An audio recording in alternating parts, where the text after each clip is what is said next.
Dice Tower Tonight, episode 27. Yay! Back from Iceland. Welcome to Dice Tower Tonight, a video cast about board games and card games, and especially the people who play them. On tonight's show, we celebrate our first year of Dice Tower Tonighting by chatting about our recent travels. We talk about a game all three of us have played recently. We play another of Tom's devious games, and we take your questions live. I'm Eric Summerer, and joining me now, the Angelica and Eliza to my Peggy, Tom and Crystal. Wait, which is the one that Weird Al Yankovic poo-pooed?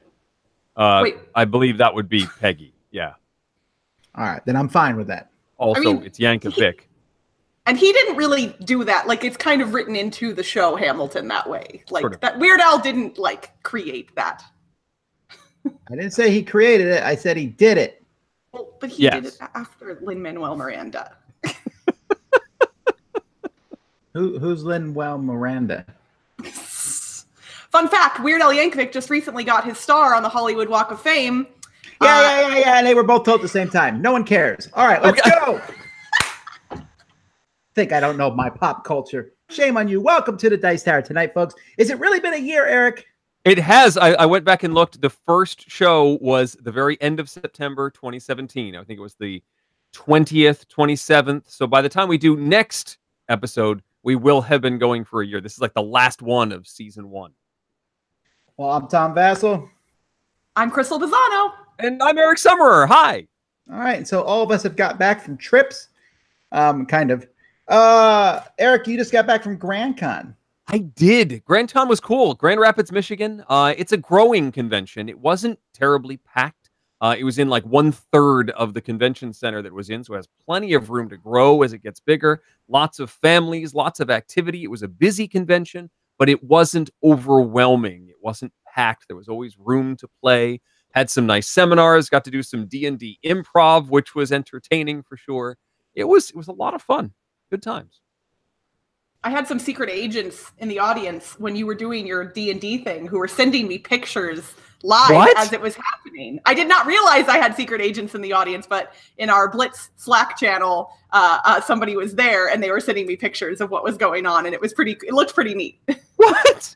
Yeah. That's incredible. I'm very proud of everyone who was involved with this. Good job, everybody. It was. There were spies. Well, that's good. I'm glad I know that now and not then. I mean, I didn't send them there to take pictures of you, but it worked out that way. So if I had that kind of power, I feel like I would be using it for something a little bit more meaningful. Yeah, but now you know you have it, so... That's true. So I need to figure out how to utilize it in more meaningful ways. I'm sure you'll come up with something. I feel a little odd here, though, partially because I lost my screen. There it is. I feel a little odd that she said that wasn't meaningful at all. Well, like in life, photographs of an improv D&D session without, the audio or video or whatnot, like it's not like I can use that for any real purpose. You would be surprised. There's a couple things we've been saving with Eric for well over 5 years now. Wait, what? This is dig up dirt on Eric Summerer. Welcome, everyone. Someday. Go ahead. Someday you're going to make good on the threat that you've made. You're going to find some audio and use it somewhere. It's not just that. I've been waiting for a long time on that diplomacy thing. I had nothing to do with that. I just went along with it. That's the very definition of having something to do with something. It wasn't my idea. Anyway. Said the murderer. Okay, so Crystal has got back from setting up Dice Tower West, which sold out twice. Is that how we're going to pitch this?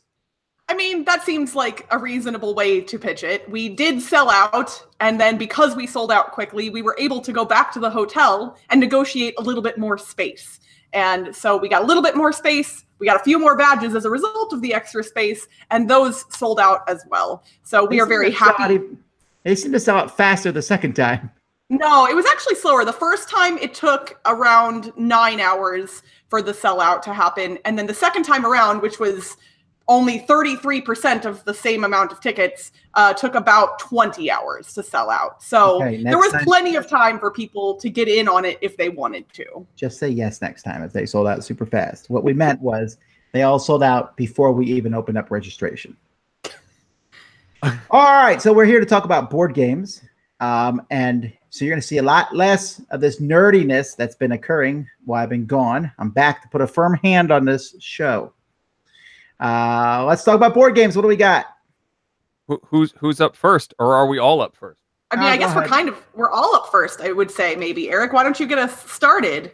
Sure. I mean, I guess this was technically my assignment was Stellar Leap.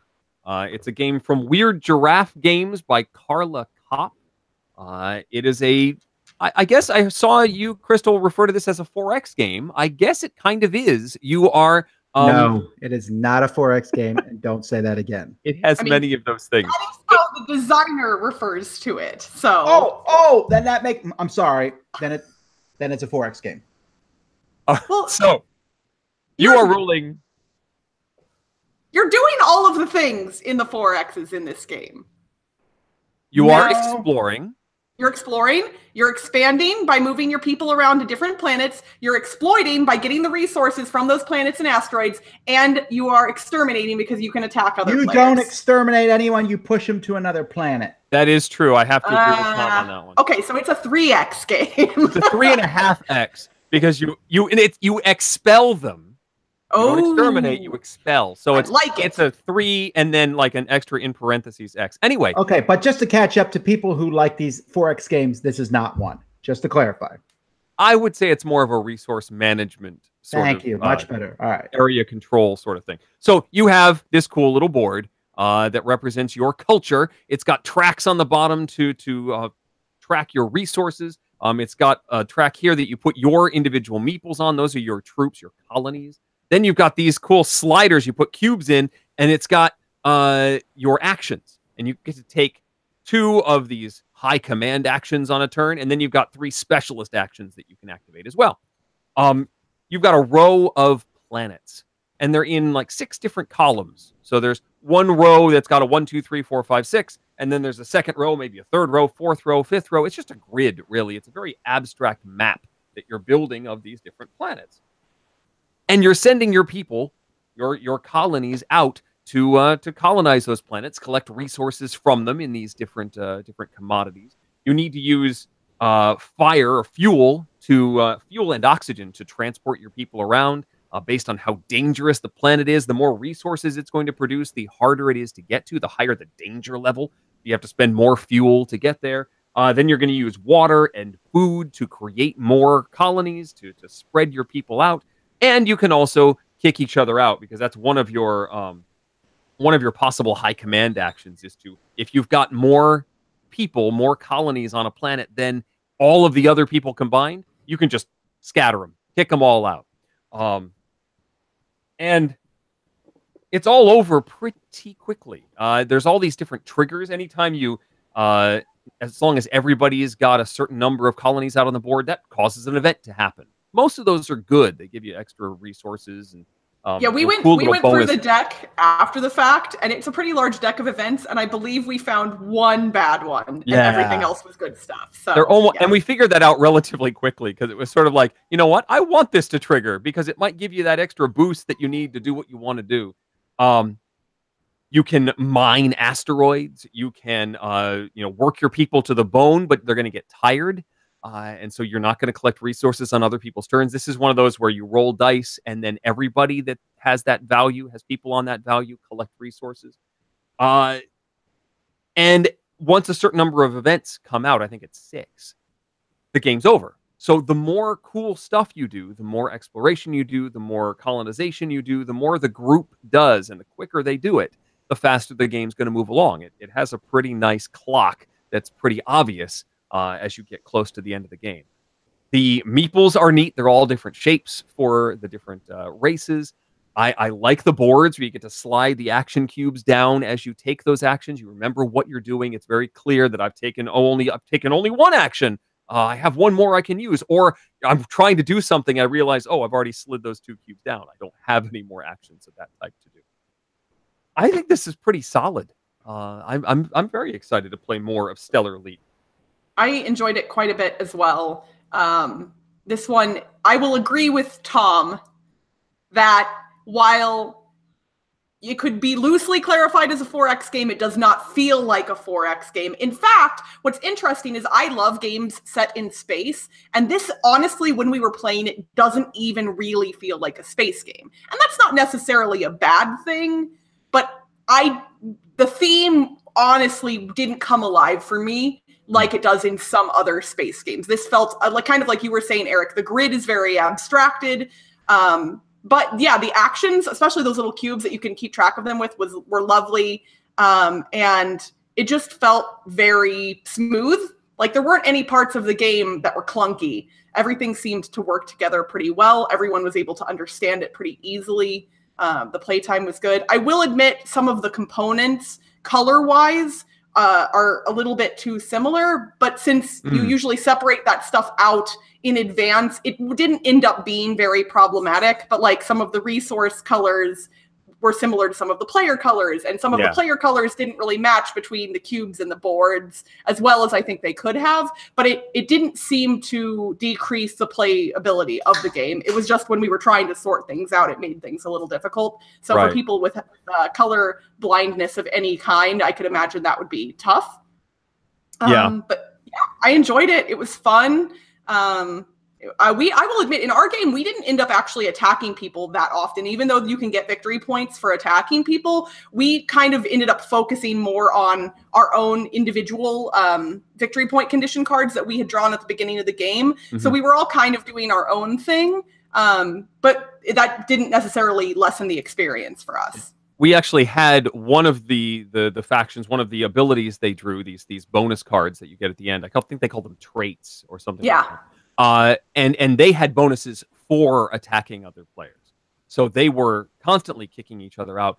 I had one that was like a friendly player that just wanted to be on planets with other people, which the other players at my table thought was a little unbalanced because all I had to do, I was the last player in the game, was just get all of my guys on the board and just have them sitting there. I didn't worry about getting kicked off. I just earned a ton of points for getting my people out. But if the other players were more aggressive and always kicking me off, I think that would be a much more difficult goal to achieve. No, that power is unbalanced. It's a lot of points. Yeah, well, the one I had also felt really powerful, though. Like, I had the one that I got an additional 5 victory points for every mission I completed. So all I had to do was complete a mission every round, and I was getting the 2 or 4 victory points that came on that card and an extra 5 points. So that one also felt really powerful. So I wonder if maybe there are a handful of them that are all powerful but maybe balanced. I don't know, because we didn't play, obviously, with all of them. So here's the truth of the game. The fact is that it's honestly a mediocre game. It's not bad. But it's little things like that where the powers don't feel completely right. The attacking is incredibly forced. Either you have a power that says attack, and then they give you points for attacking for no reason. Attacking just is like, it's like a shoving match. It's like, get off my planet. I'll come back if I want to.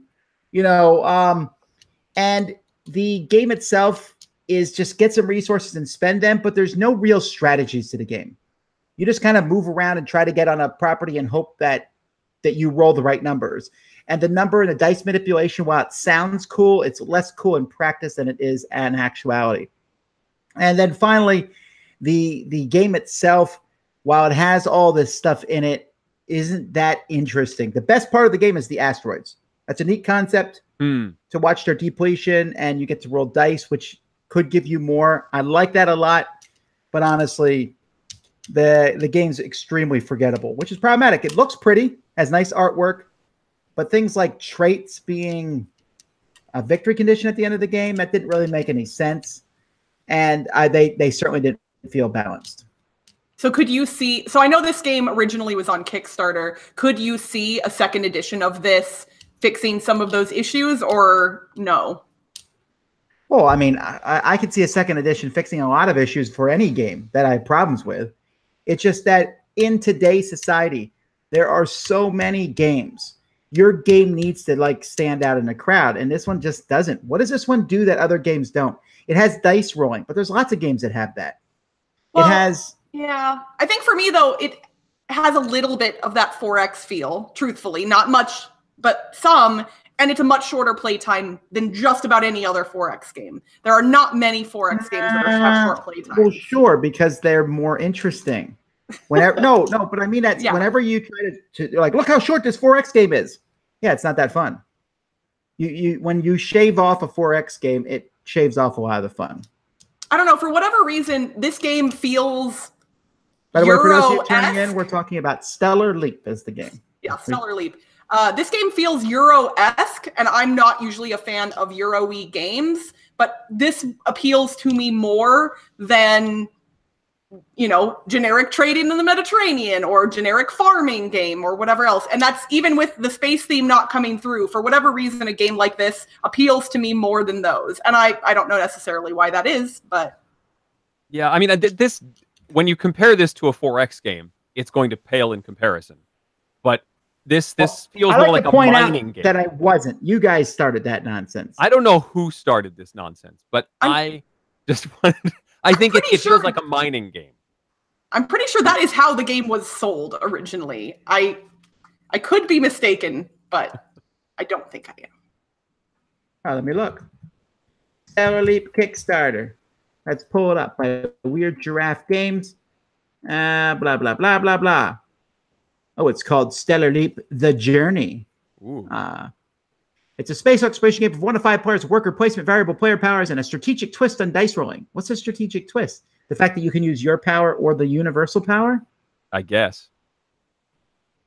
Yeah, but we had the universal power and the individual power that I had were very similar. So I often found that neither was useful to me. I agree. That was also a problematic thing there. Yeah, some reviewers said it was 4X, but that's the extent of it.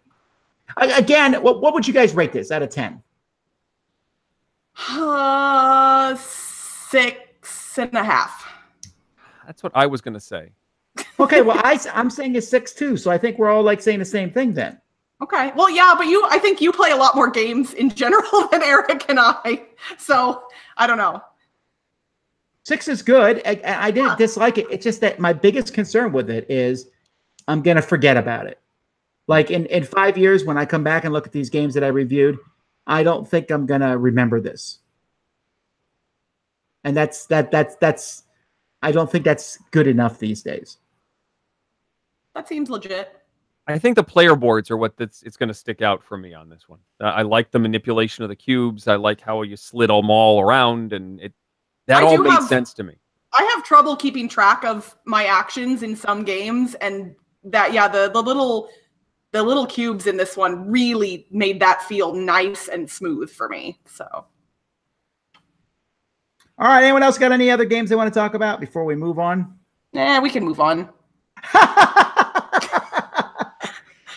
Oh, I do want to say one thing real here. I don't have the game with me; it's at the studio, but I have to give credit here because I went into this game expecting to dislike it because I was so opposed to the premise upon which this game was designed. And that's Trading on the Tigris. Because I believe you were the inspiration in some way. So let me clarify something. Trading on the Tigris has a theme, I think, but the theme is barely there. It's a stupid theme, stupid reason to design a game. Jeff Engelstein is a smart man in other ways. But anyhow, it is a really fun game. It's like Sidereal Confluence. You're just trading stuff all over the place. You're like, I'll trade you this Power of the King. And someone's like, I don't care what it's called. What does it do? You're like, it gives you +2 for this. I'll take it. So it's just this big crazy trading every turn, and it's really cool. I like it.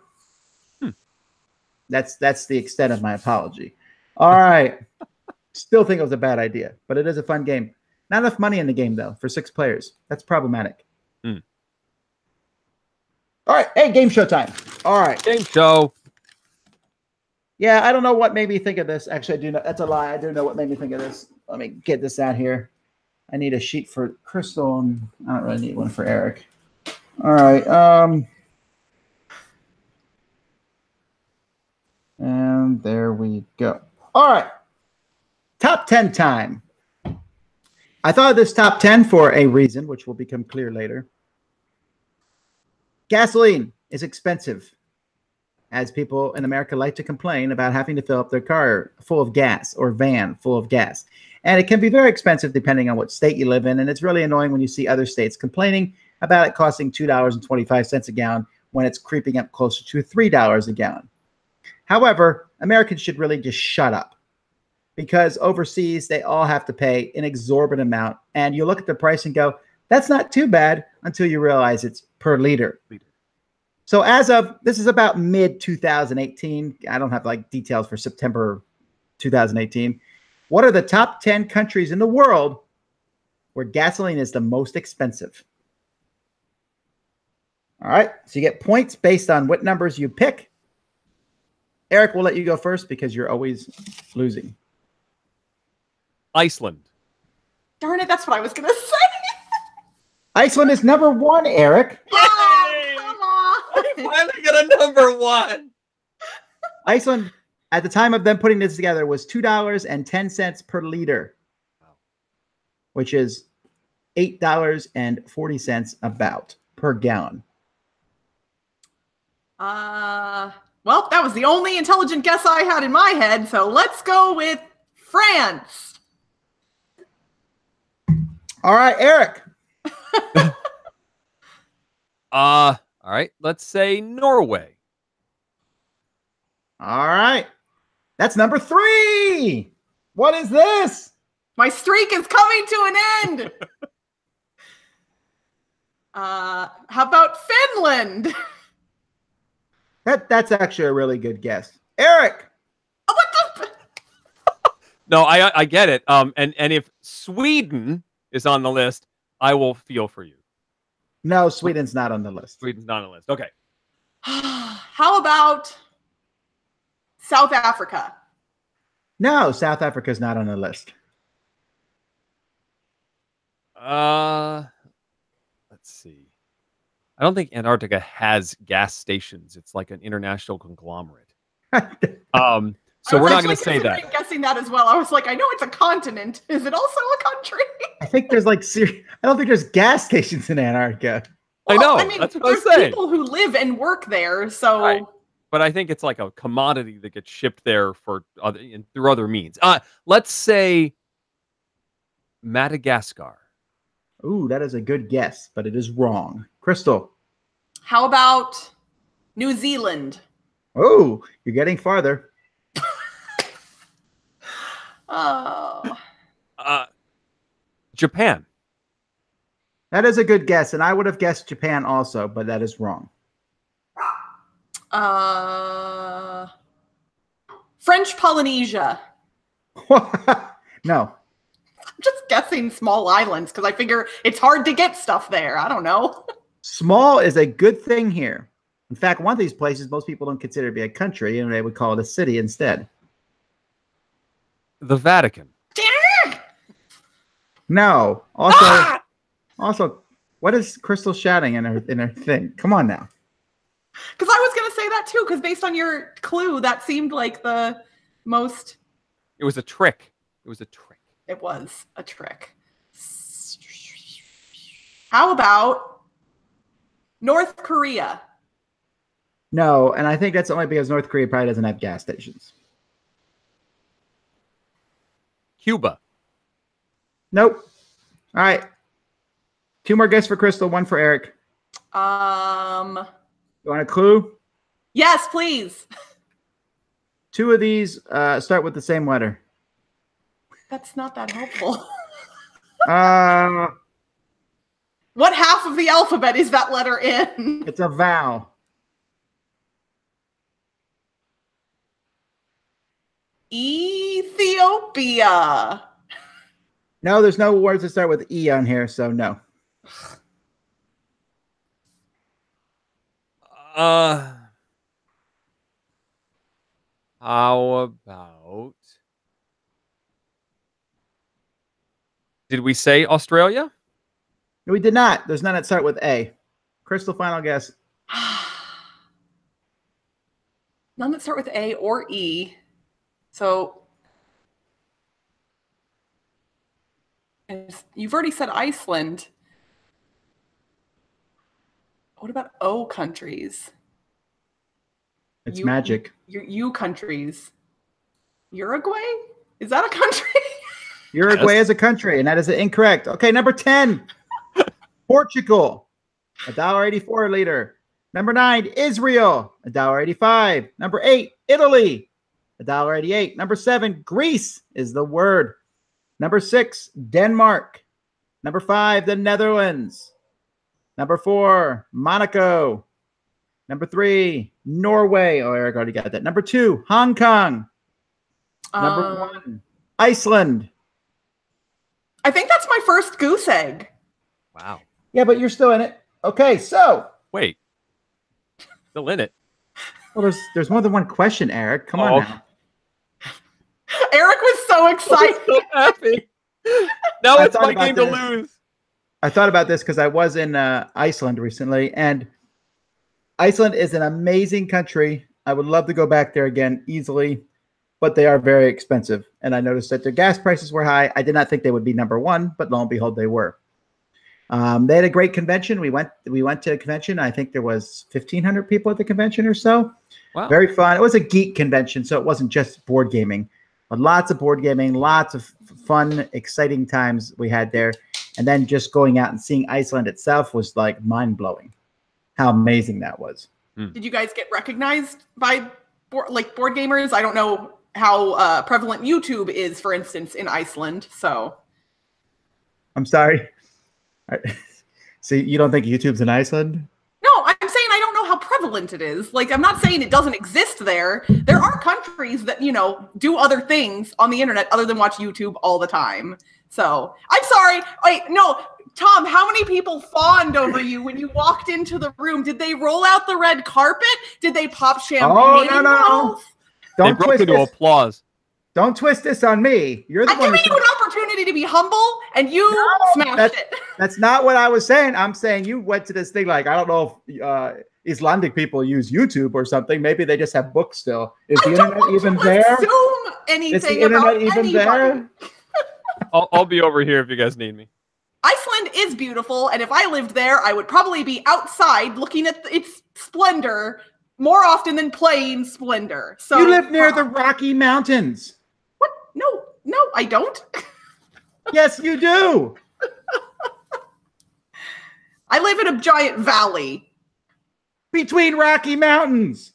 We don't get to see much down here. Well, they're not the Rocky Mountains. They are just Rocky Mountains. Oh, my goodness. Anyhow, question number 2. Oh, hello. All right. So I thought about snow. I actually saw snow when I was there. It was on top of mountains, and we saw part of one of the glaciers, which was pretty cool. So then I thought, let's go to pop culture, because I always do. So when I went to IMDb and I searched for movies with snow in them, what are the top 10 popular movies where snow is some sort of theme in them, or it's there? And this is going by their database. So if you disagree with it, too bad. So most popular based on what? Like user reviews or? I don't know. I went to search by most popular. I have heard of all these movies except one. Okay. Number one, first? I would not have guessed. I would have guessed at least 3 of them. Okay. Am I going first this time? Sure. All right. Well, we got to go with classics. So, White Christmas. Oh, first of all, you're wrong. Secondly, I highly recommend you don't follow that thread. Okay. Cool Runnings. Yeah, okay. Let's not follow that thread at all. You guys are thinking too broadly. I don't know that any of these movies are about, well, 2 of them are, but most of them are not about snow. It just happens to be in the movie and maybe even in the background. And then how are we supposed to even think about like anything? Using your brain. You have to give us something thing to latch onto, and movies that happen to contain snow is not a very concise. Fine. One of these movies takes place in a very wintry place. Another movie takes place in a blizzard, which causes the whole movie to happen. Another movie has a brief moment of snow in it for whatever reason. This movie is the only movie of a series that features snow or Christmas. I don't know. This movie is a cartoon. This movie happens in Antarctica, which is why snow is there. And this movie is about getting lost in the snow. The Thing. Good guess. Eric. Frozen. Frozen, yes. That was 1, 2, 3, 4, 5, 6, 7. Number 8. 3 more points for Eric.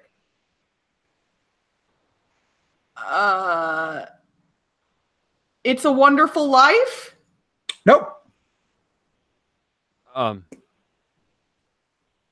Love Actually.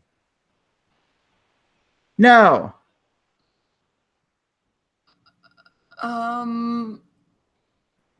This is hard. Stop asking these questions, Tom. Because, you know, it's just the chat, I'm sure, is really enjoying this. I'm not looking at the chat right now because I'm not, you know what, actually, I'm going to look at the chat because screw this. I don't know what to say right now. The chat has only guessed one of the right answers. Well, let's hope I pick it. How about The Shining? Hey, that's right. Here we go. 1, 2, 3, 4, 5. That's 6 points for Crystal. I like Polar Express from the chat. No, you already got the single and only cartoon on the list. All right. Someone in the chat said, cheat, Crystal, cheat. I'm not going to really cheat. Like, I'm not going to look things up, but I will cheat off of my neighbor, which is the chat. So let's go with... Well, then you should be paying them. Oh. Citizen Kane. I would highly recommend not saying anything the chat's showing right now. Well, I didn't. So no. I scrolled up, so. No, you got the one that the chat said. They said The Shining. That was it. Oh, goodness. Okay. So was Citizen Kane an official guess? Okay, Yeah. we're going to end this question because it's doing so poorly. Okay, so number 10 is The Revenant. Number 9 is Alien vs. Predator. Never saw that. What happened in Antarctica? 7 was Frozen. 6, Harry Potter and the Prisoner of Azkaban. What? I guess half of it took place at Christmas time.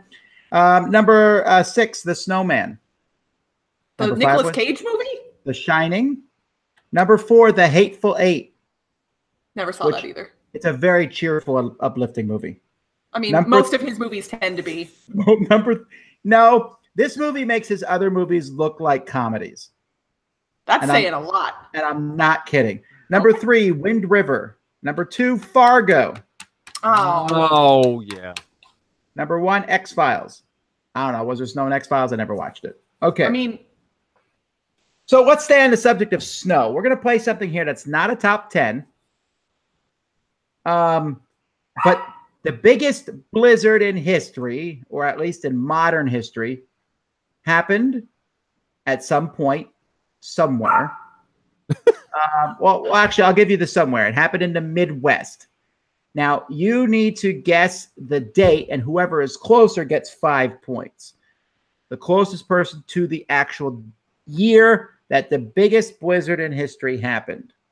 so what should we No, write you our can answers say, down? just say, who cares? For example, Well, but- someone said 2016, someone could just say 2015. Okay. Well, it is Eric's turn to go first, so. 1976. Eric says 76. All right, what do you say, Crystal? 1975. She is kind of jerky here, but yes, the actual answer is 1967, giving the first 5 points to Crystal. Dang, that's actually a really close guess from Eric, for the record. How many people died in this Midwest Great Blizzard of 1967? Closest to it gets it correct. Crystal, you're first. How many people died? Let's go with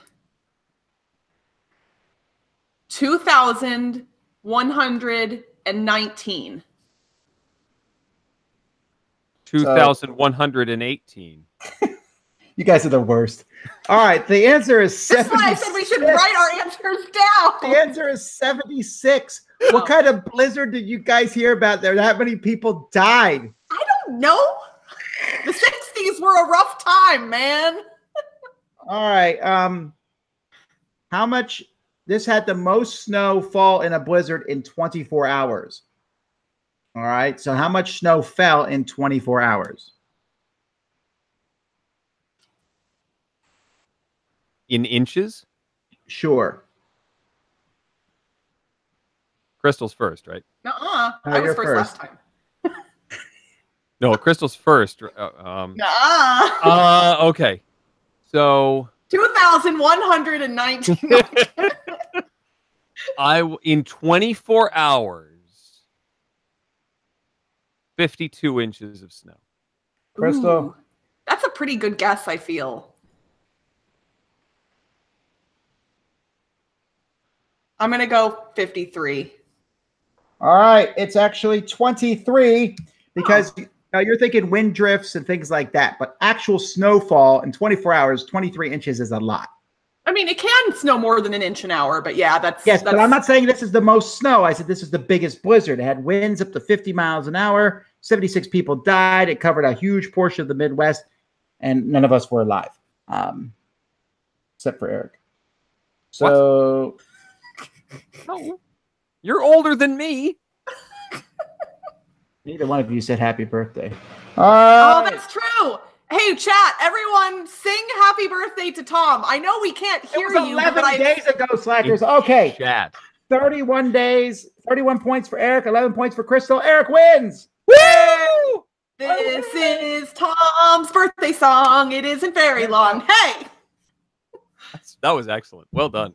Happy birthday, belatedly, Here's the good Tom. news, Eric. The good news is, Eric, that I brought some games that look pretty good. All right. I'm You excited. ready? Are you ready? I am. Here we go. So we're going to have 7 games. The chat's going to pick one to kick out, and then Eric will pick one to kick out.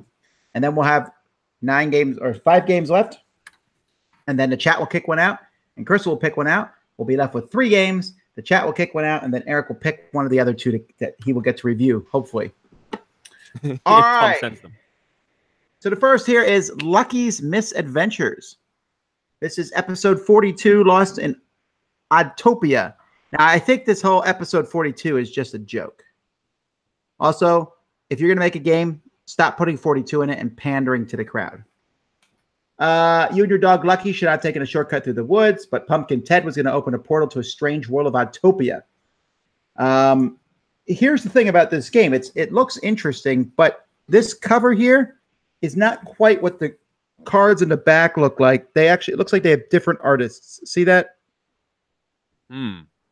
Yeah. So anyway, that's Lucky's Misadventures. That's game 1. Game 2 is, I can't pronounce this. All right. Now this game may not look like much on the cover, right? It looks like a bunch of people dancing and eating on Tetris pieces. But that's because this game looks like Uwe Rosenberg designed it. If you look in the back here, it is Tetris pieces.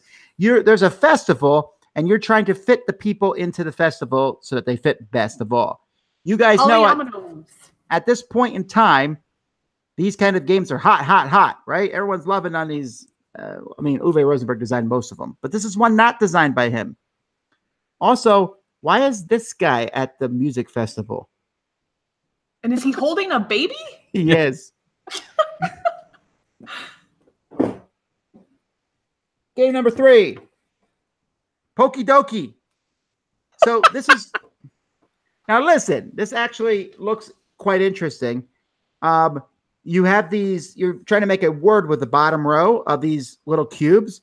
And once you find a word, you poke out the letters and drop them in the top, which will leave more letters for a different word. It's a pretty nifty device, I think. That's Pokey Dokie. Pokey Dokie. My wife's sister is Ruth. She's not here right now. Next game is Ruthless. Legend of the Black Flag. This is a pirate-style game from Alley Cat Games, 2 to 4 players. You start with a handful of coins and some inexperienced powder monkeys, but your goal is clear. You want to become the most notorious pirate of your era. So on the back, you can see it shows pirate cards and money. Next is Concerto. This game has a bunch of the guy's arms twisted up. I'm not sure what kind of weight. I don't know how he's leading a concert. But must be a very, very important concert with lots of things going on. Or they're battling. Two different people. You are different conductors in this world, and you are trying to assemble an orchestra. It looks like a card game about being a conductor, which is actually pretty interesting, I think. I mean, it's an interesting theme, if nothing else. Agreed. The next game is Upstream, which has this kind of paper artwork on the thing. This looks kind of like Paper Tales almost. Geometric. Is that what it's called? I don't know. Anyway, it's from Square Tomatoes, whatever that means. Anyhow, you're controlling a salmon swimming upstream to lay their eggs where they were born, but there are bears and birds of prey and stuff. So you can see in the back, kind of like a hexagon type grid. And last, we have Coin and Crown. Coin and Crown. You and up to 3 opponents are trying to control an ancient civilization. You'll draw 4 coins from your coin purse for income. So I guess it's like a bag building game. What are you going to do? Recruit military? And it shows in the back here some civilization style stuff. So, folks, which one will you kick out? I'm making a poll. I've got it. So, Coin and Crown. Upstream. Link to the poll if you want to put it in the chat. Concerto. Ruthless. Pokey Dokey. Error. And Lucky's Misadventures. Did Crystal put I can't put it in the YouTube because I'm logged in as myself, but it's in our Google Hangout chat if you want to copy and paste it over. Got it. One moment, everyone. The poll is now in the chat. Vote. Let's look at these results. So far, Ruthless got 1 vote. Oh, now this is so exciting to watch these votes change. No, don't stop voting for Pokey Dokey. That looks fun. I don't care. I'm reviewing Pokey Dokey no matter what. I like word games. What is wrong with you, chat? Stop. I actually bought this one from Target. Pokey Dokey. I'm so sad right now. Oh, man. Interesting enough, Concerto got the least votes. I wonder if that has any kind of meaning here. Did you vote, Crystal? No, I did not. You know what? I'm going to. Hold on. I don't think it's going to change anything. I'm doing it. I'm voting. All right. Too bad. Pokey Dokey. Oh, man. You're fired. Pokey Dokey is gone. Woo! Oh, there's a beanbag. Fine. All right. All right. Eric, what you kicking out? I'm going to kick out Coin and Crown. I think that art design looks really boring. Oh, that's disappointing. That game actually looked pretty good, Eric. Well, you know. It's from Escape Velocity Games. I think this is the first time that the chat has voted out the game I wanted the most right from the get-go.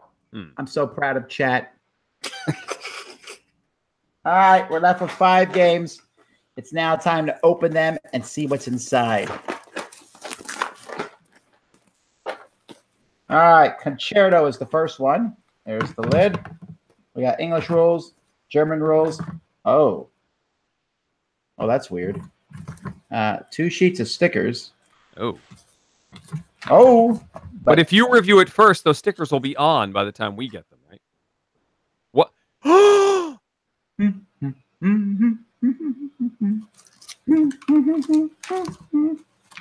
And a bunch of wooden blocks, which I'm assuming those stickers go on. There's a lot of those wooden blocks. And then piles of cards. So we have here cards that obviously are instruments, like this piano. And then this guy here, who is a conductor. There's a lot of these guys.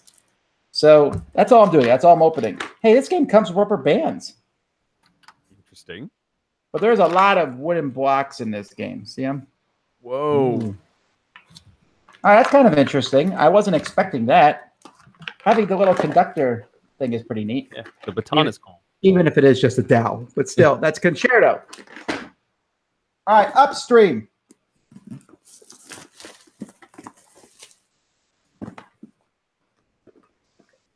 Let's see here. English rules.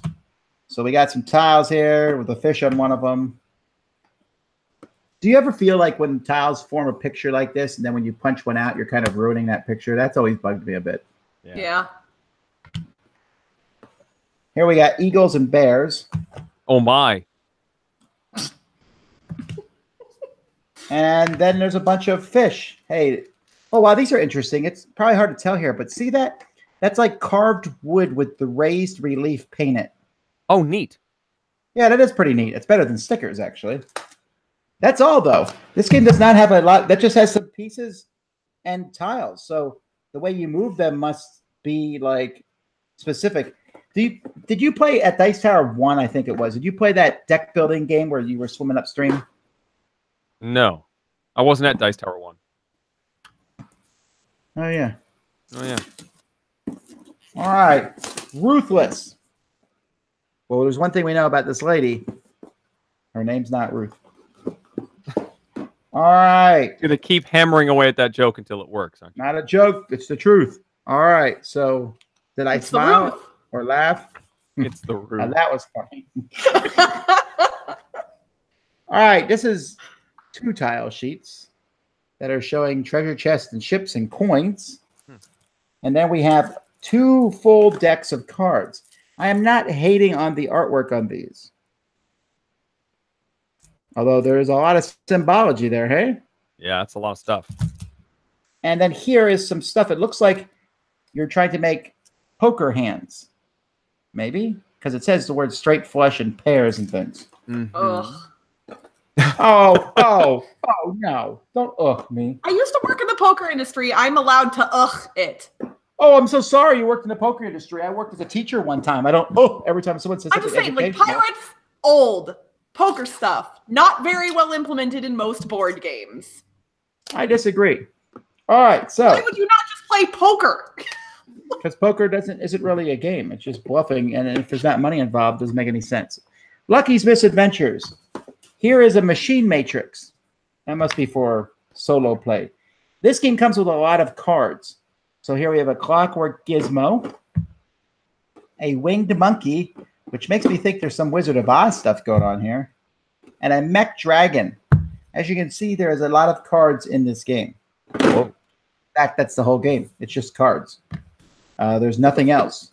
Let me look in this rule book and see if it gives me a clue. Fate cards and the giant mechanical toad. Giant mechanical toad? I'm sorry, the great mechanical toad. Oh, that's different. Feed the toad. There you go. All right, and last. I really can't pronounce that. It's not easy to pronounce a lot of R's. Arraio. You know what a pirate's favorite letter is, don't you, Tom? There's 2 endings to that joke, and I only like one of them. Okay. Here's the rules for this one. This one comes with a kind of a spinner thing. Ooh. But what is it showing? Looks like the same thing no matter what. Got a hole in the middle, though. There's a hole in the spinner, the spinner, the spin. But lots of shapes here. I actually am kind of amused by these Tetris-y shapes and how they manage to fit people. Look at that guy and the woman dancing. Yeah. Somehow they in the shape of this. But there is one problem with these tiles. You ready? Ah! A boring white background. Then there's these boards. And then a whole bag of meeples. Ooh, I've never seen these before. Double meeples. What? I know. Oh, it looks like there's some cards in here, too. Are they dance partners? I don't know. Maybe they're married. Or just really good friends. Or mutants. The possibilities are endless. There's also not some really. No, really, I think I just listed the only possibilities. You're correct. All right. Crystal, I know you're making a poll. Already done. It's in the chat. Wow. Poll for round 2. In our chat for you to put in there. All right, everyone, let's see what happens this time. Pick the one that you don't want in there. Let's see.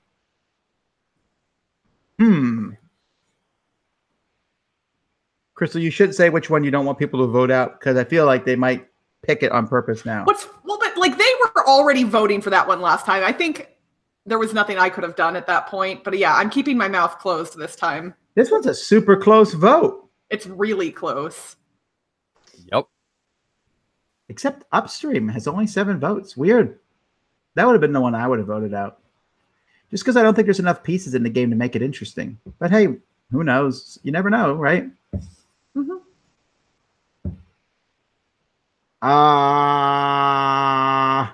Does chat think they're supposed to eliminate the best games that are here because... Time's almost up. Chat! I got to shut this one down because it's only separated by like 1 or 2 votes. That's why I'm... Chat. Oh. Oh, time's up. I'm calling it. Wait, I don't have to pronounce this anymore. It's out. Hey, I was really worried because Concerto was pretty high up there in the out thing. Yeah. All right, Crystal, what are you kicking out? Concerto, Ruthless, Lucky's Misadventures, or Upstream? We're ditching Lucky's Misadventures. All right. But it had a giant clockwork toad. Interesting. So we're down to Concerto, Ruthless, and Upstream. All right, so we'll start with Upstream because I'm a little curious about this. It's a 2 to 5 player game for 8 and up, 20 to 30 minutes. And we've already seen almost all the pieces of the game. They're just literally a bunch of tiles and then some of these fish tokens. I do want to take some of these fish tokens out of this bag and see. Everybody in the chat is saying that the vote was a tie, but... Well, yes, it is a tie now, but I distinctly said, and we're done, and it was not. So maybe people should vote on time next time. So if you notice, these are 2 fish on one side and 1 on the other, but it is a little bit raised here. So that's kind of neat. There's like a 3-dimensional feel to it.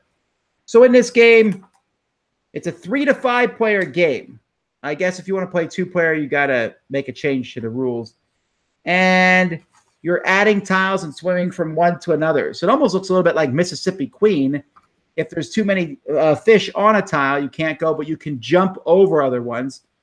But if you jump into bears, you're dead. And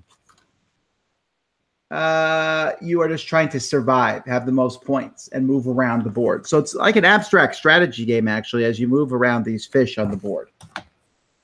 All righty. Well, I'm not going to try to, manipulate these votings at all because I'm the judge and I'm above that.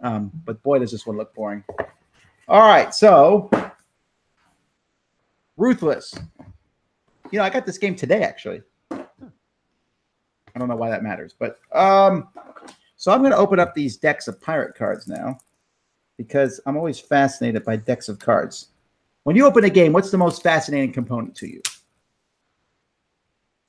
The board. I want to see how they've laid it all out, what the art looks like, how saturated or abstract it is.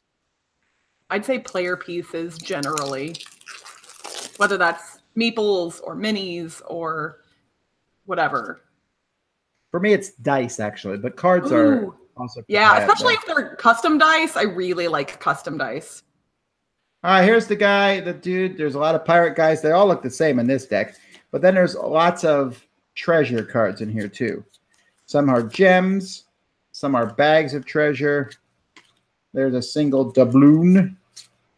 And that's pretty much that whole deck. There's a lot of the same cards in that deck. So let's take a look at the other deck, which I think has more pirates in it. We can hope. Here's Captain Hook. This is Captain Book. Captain Don't Give Me That Look. Captain Crook. Captain Shook. Bob.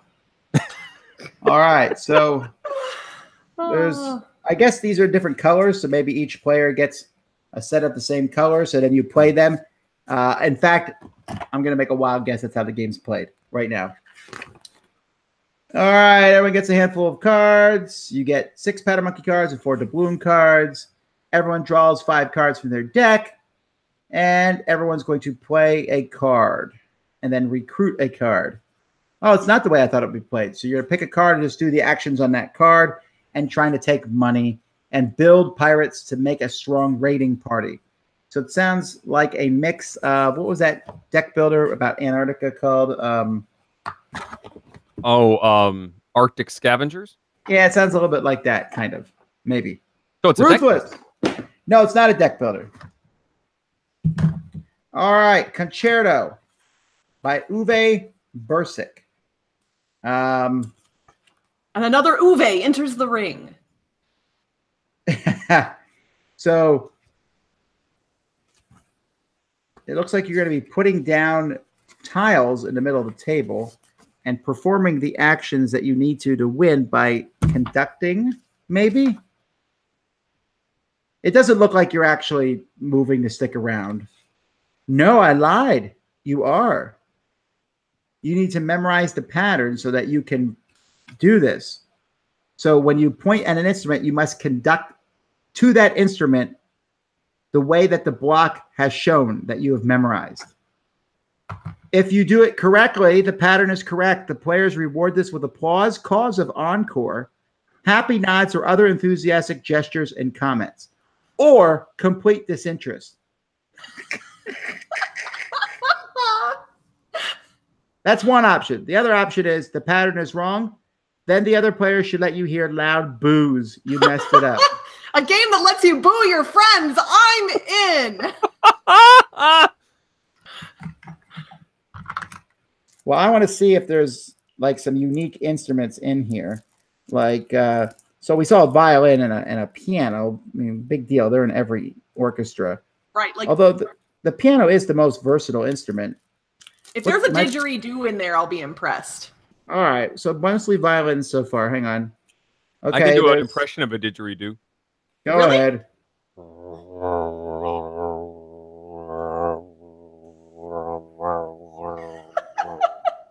That's the greatest thing that's happened during this entire show. That makes no sense. That is not the greatest thing that happened in this entire show. But you're right. It's been a pretty bad show. All right. So. Oh, hey, thanks for sticking around, everybody. Hey, I'm trying to do the best I can. Yeah, this is our 1-year anniversary. We've stepped it up a notch. You guys should appreciate the level of production quality that Dice Tower Tonight gives you each and every week. Apparently, when you are playing with the conductors, then you have to do things differently. Like this says, a random player changes and dictates the orders of the instruments. Here you have to do it with your weaker hand. Here you do it once from the beginning and then backwards with this guy. Here you knock 3 times with the baton before beginning to conduct. That's not that hard. This one you have to stand up. So it's one of those games. Okay. Oh, these are actual pieces you're going to conduct. So here's the 4 Seasons. That's a great piece of music. Vivaldi. Oh, okay. We're going to play that game. All right. Romeo and Juliet. Who did it? Tchaikovsky. Who did the other one? Who did the other one? What?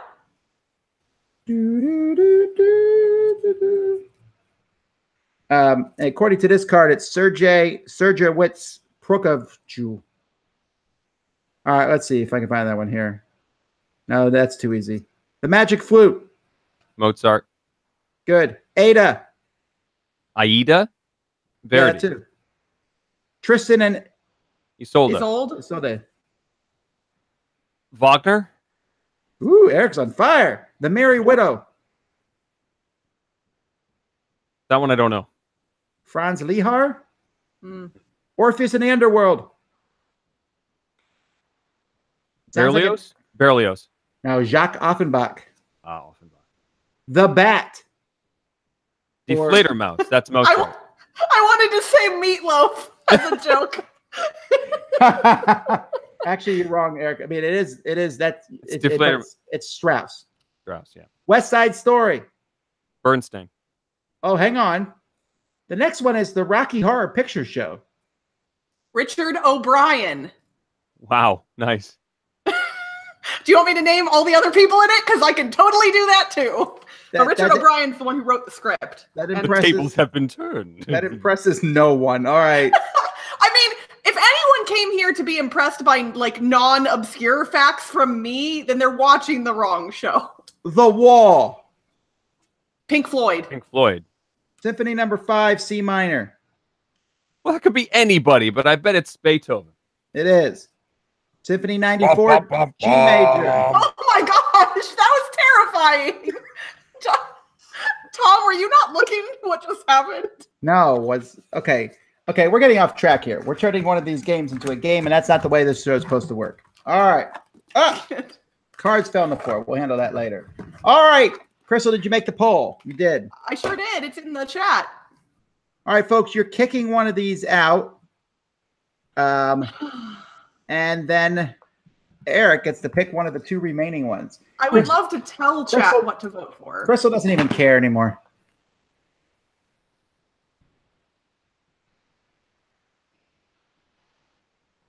Oh, it's so even. Stop, chat. Don't. Oh, boo to chat. You know what? I'm reviewing what I want. I don't have to follow what chat says. Remember, the one you're voting for is the one that's eliminated. Come on, chat.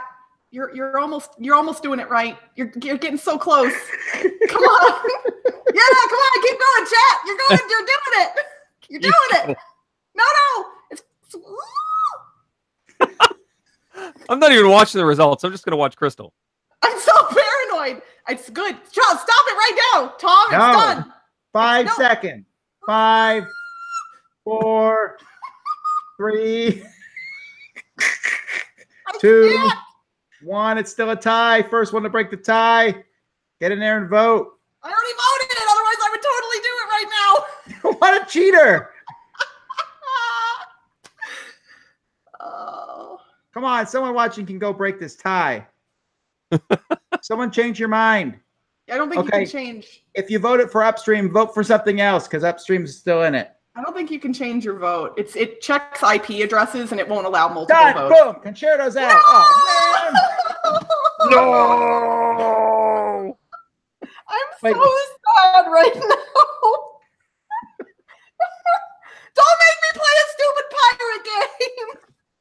Eric, do you want Ruthless or Upstream? Well, I'm getting a pirate game, aren't I? You know, Crystal was so nice to me on the last pick. No, do what you want. It's fine.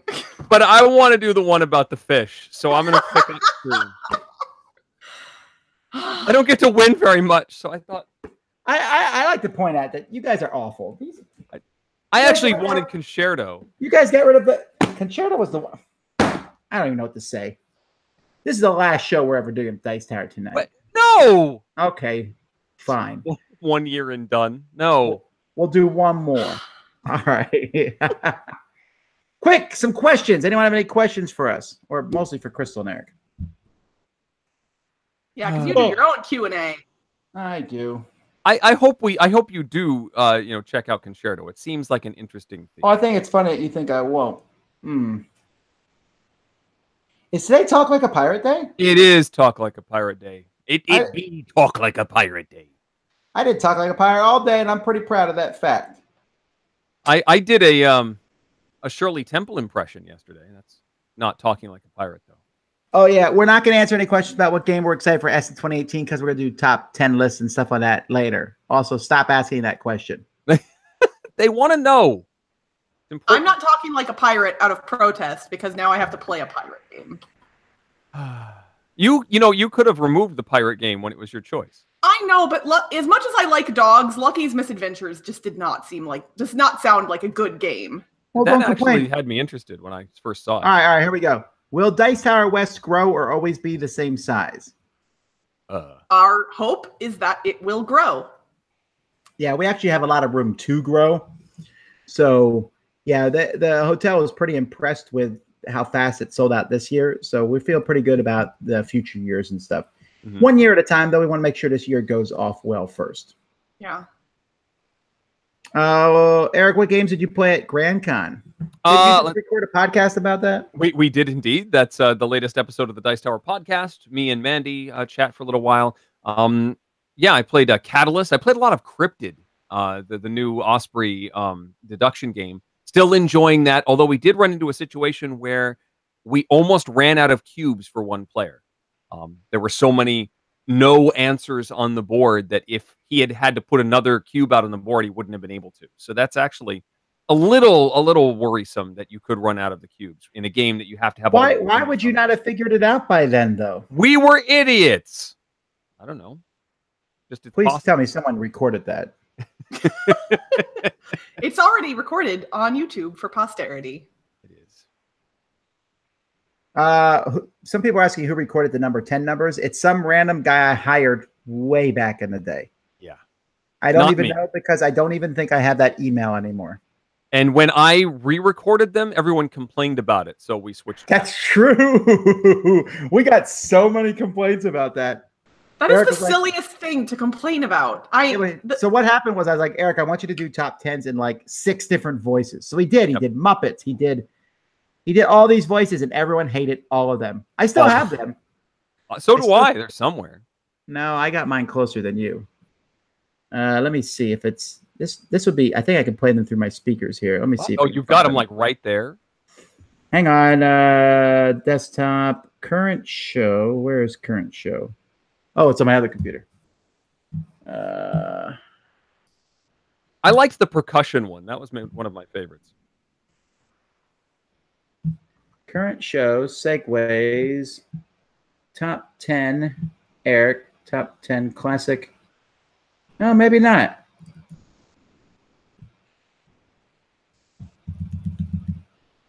Someone in the chat asked Eric, where did you get the rubber Beethoven? No, that's the original. So Rubber Beethoven was a gift. I used to work for a classical music station. I was the morning DJ and the music director at Beethoven.com when that was a thing. It's not anymore. But one year for the Christmas party, they got this for all of the employees, and I like to talk like Beethoven. Like that's genuinely terrifying. It's awesome.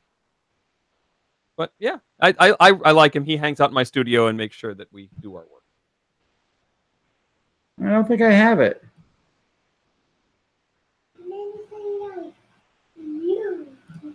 What was that? That was Baby Alley Dice Tower. Some of these I've had for a really long time. I might have it somewhere. Okay. Anyway, so I don't have them. All right. What do you think of the Jasper game table on Kickstarter? There are 3 different board game tables on Kickstarter right now.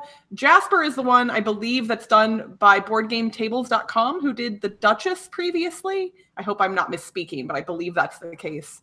All 3 tables look interesting. I know 2 of the companies have done table Kickstarters in the past, and then the one that's doing Second Breakfast is a new company. It's funny, I've actually been considering buying a game table because we're going to be remodeling our house, and I was looking at all of them, and honestly, I'm not sure. It's hard to pick. I don't know that. See, I have a really good. The Rathscar table is so good that I know this is not nearly as good as those, so I have to be careful not to be like, well, mine's so much better. But it does look.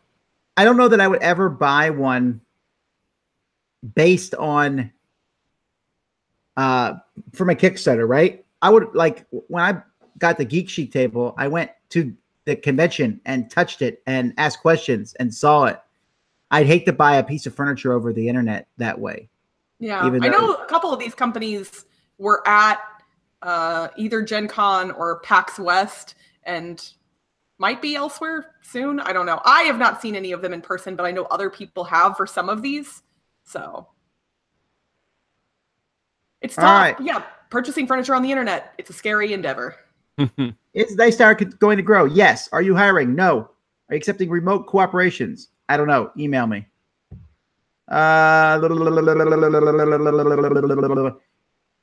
You know what? We should end. It's actually 10:11. Okay, Actually, folks. 7-Eleven. Okay.